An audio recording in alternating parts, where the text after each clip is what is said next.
I've got 6 sci-fi books. I love 3 of them. The other 3 were a bit of a mixed bag. Which was which? Let's find out. Hello BookTube, I'm Jonathan and welcome to Words in Time. And today I'm going to be giving you 6 short sci-fi reviews, starting with The Demolished Man by Alfred Bester. The Demolished Man is set in a world where the police force has telepathic powers and crime is very low. But when things come to a head with Ben Reich and his main business rival, he decides to plan the impossible. A murder. So I picked up The Demolished Man because you guys voted for it. I asked for your help in picking which Hugo Award winners I should read next, and this was one of the winners, so I was excited to read it. So what are my likes and dislikes for The Demolished Man? So the first thing I liked about the book was the premise. In a world where the police force is able to read your mind, how could you possibly get away with murder? I think it's a wonderful what-if question and it hooked me right from the start. My second like was the character of Ben Reich. Although I wouldn't necessarily say I liked him as a person, I was always interested by him. He is rather paranoid, impetuous, makes some rather large decisions, and so I was always interested to see where the story was going to go when we were following his chapters. And thirdly, I like the ending. I think the ending of this book lands somewhere between complete nonsense and absolute genius. I'm interested to see your guys' reactions to it. I think I've decided that I liked it, and I think what I liked about it was that even though we're following this kind of mystery, this case, I want to know what happens, I liked how it expanded the scope of the story towards the end, and I think the ideas were really able to shine through. Moving on to the dislikes, my first dislike was the character of Lincoln Powell, and Powell is the main detective in the story, and I thought he had next to no personality whatsoever, and I thought that was a big opportunity missed because I think in this world, in this kind of intriguing story, you have a lot of chance to play with some kind of detective tropes, give him some personality, some charisma, and I think this is actually a case where an adaptation of this story could improve over the original. I think a great acting performance with a really charismatic, fun detective could really bring some life to that role. Secondly, we have the writing style. So this is a sci-fi book, but it also feels like a noir story at times, which sounds good when I say it out loud, but there's just something a little incongruous for there that I couldn't quite wrap my head around. These characters are in the future, but they all sound like they're from a Raymond Chandler novel, and perhaps it was more of a matter of execution than the style itself, because it just wasn't quite as snappy and witty as some of the best from that genre. And lastly, there is a romance subplot in this story that, for me, I found to be pretty irrelevant and weird, and luckily it wasn't a main focus of the book because that was a pretty big miss for me. So overall, I liked the beginning, I liked the ending, I just didn't think that the middle lived up to the potential of what this book could have been. I'm going to give The Demolished Man a 6.5 out of 10. If it sounds intriguing, I say give it a go because there definitely are some aspects that worked, and it's pretty short. It's only around 200 pages, and if you're interested in some classic sci-fi, you'll breeze through this one. Up next, we have Deathstalker by Simon R. Green. So what is the premise for Deathstalker? When Owen Deathstalker unexpectedly finds a bounty on his head, he flees to Mistworld, where he puts together an unexpected team in order to try and tackle the throne, including an outlaw, a broken hero, a thief, and a bounty hunter. So the first thing I liked about this book was the characters. Whether it was Owen Deathstalker, the Empress, Valentine Wolf, we got some really cool characters that are a little tropey, but I found that they had a lot of personality. They were really fun to get to know, and I really enjoyed the conversations between them, whether it was kind of political scheming or just banter between crewmates. I was always having a good time. The second thing I liked was the sci-fi concepts. Simon R. Green takes a kitchen sink approach to this book and throws everything in there.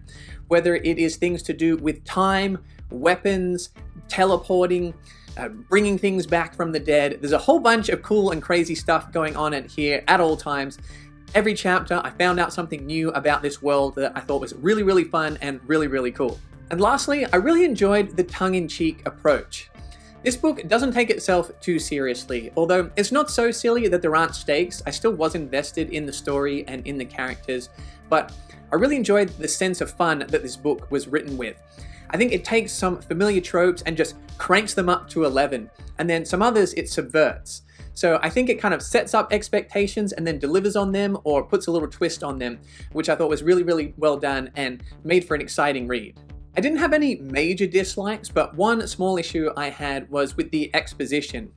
At the start of the book, I think it does a great job of setting up the characters, setting up the world. I think the dialogue is really fun, but towards the end, I think it relies a bit too much on the dialogue to explain things that are happening. There's a little bit too much telling instead of showing, and it didn't bring the book down massively, but it just brought it down just about half a notch for me. And then a second minor complaint is that while some of the narrative threads do reach a satisfying conclusion or come to a natural breaking point, some of them just kind of end, and it feels like, okay, well, we'll pick those up in book 2, which is not a major problem because luckily I am interested in reading book 2.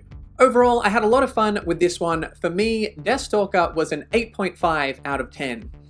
This one might not work for everyone, but if you are interested in some pulpy, trashy, over-the-top sci-fi, then definitely pick up Deathstalker. Third on the list, we have Predators of Eden by D.W. Vogel. So, what is the premise for this one? In the future, humans flee from a doomed Earth. When they finally reach a new planet, they expect paradise, but instead, they found a planet ruled by dinosaurs. So up front, I should let you know that this could probably be categorized as a YA book, but it's a YA book with dinosaurs, so let's talk about it. So in terms of some of my likes, I enjoyed the survival story. As the quote on the front of the book says, "It's like The Walking Dead, but with dinosaurs." And I think that's a somewhat apt description, a little less scary and violent than The Walking Dead, but I did like the structure that it used as we move through this planet trying to avoid these dinosaurs. How do we deal when found by some of these dinosaurs? It's a fun premise, and I thought it was done reasonably well. And then the second thing I enjoyed about the book was that while it does follow a fairly linear storyline, it does set up a little bit of intrigue towards the end. It introduces a few new elements to create some mystery, and I appreciated that on top of the survival story as well. In terms of the dislikes, I didn't actually have any major complaints when it comes to this book, which I think is rather impressive when it comes to a YA novel. There wasn't anything that I found to be too cheesy or corny or distracting or anything like that. I think really it was just very simple, very basic. For me, it was quite predictable, and there wasn't anything that was particularly stimulating in terms of the depth of the ideas, the concepts, the characters, but I think everything that it did well. So overall, I don't think I was necessarily the target demographic for this book. I think if you have any friends or family members that are around 10 to 15 and are interested in dinosaurs or space stories, then I would definitely recommending them this book. In terms of a score, I'm going to grade this on a YA scale. I don't read a lot of YA, but I'm going to try and give this a score based on who I think this is targeted for. I think it did a pretty good job. I'm going to give it a 7 out of 10. Moving on, we have Way Station by Clifford D. Simak. So what is the premise for this Hugo Award winner? The seemingly ageless Enoch Wallace is an American Civil War veteran and lives a reclusive life on a backwoods farm. But rather than being a farmer, he is actually the keeper of an intergalactic way station. So the first thing I enjoyed about Way Station was the prose. I think that Simak does a great job of creating a sense of time and place. The imagery was really vivid, and it can be quite beautiful and poetic at times, but without ever being overly descriptive. It's just a really comfortable, nicely flowing read. The second thing I enjoyed about Way Station was the exploration of themes. It poses some really interesting questions and some interesting moral dilemmas. Even though this is a sci-fi book that is primarily set on a farm, I also think it is one of the great war novels. And thirdly, I loved how it combined the universal with the personal. The scope of the ideas in this book is pretty epic, but it manages to tie in those big ideas to some very personal themes as well. And I connected so deeply with this book because of that. I don't really have any dislikes for this one, but if I had to pick something, I would say that it maybe could have kept the pace up just a little bit more, made the plot a little bit more exciting, but the focus of this book really is on the themes and concepts.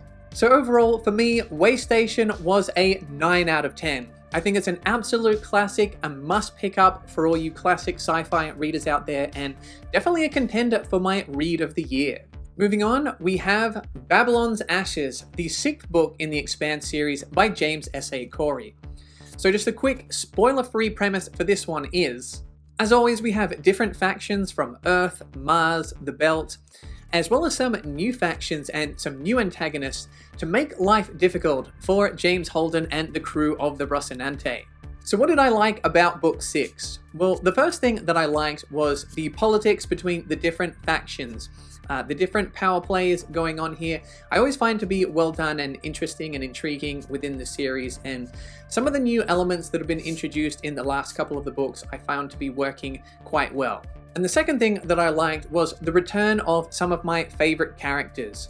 So as you may know, in the Expanse series, we have characters come and go, and in book 6, some of my favorite characters got some interesting things to do, and I got to follow some storylines with some of my favorite characters that I always enjoy spending time with.